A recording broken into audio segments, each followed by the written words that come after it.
Ay mga boss, mahilig ba kayo magluto ng pagkain na merong gata?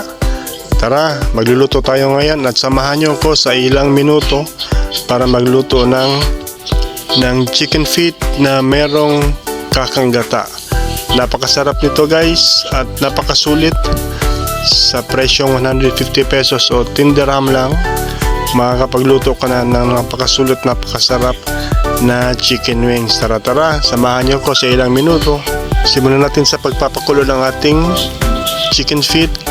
Nasa mga 25 to 30 minutes ang pagpapakulo nito guys, depende sa laki ng chicken feet. So ayan, nang nakulo na, igisa natin ang sibuyas at bawang.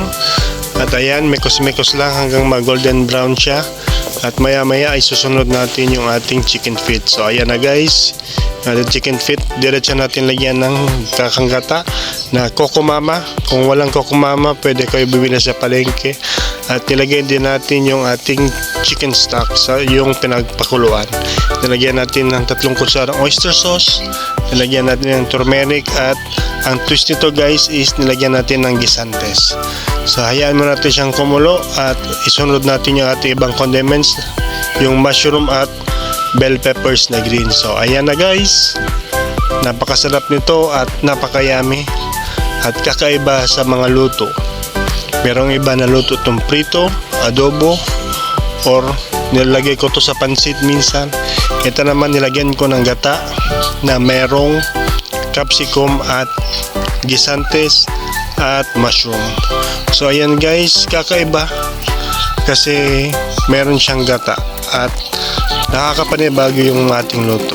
So ayan, lagyan din natin ng magic sarap at lagyan pa natin ng liquid seasoning para mag-upgrade at sumarap pa yung ating luto.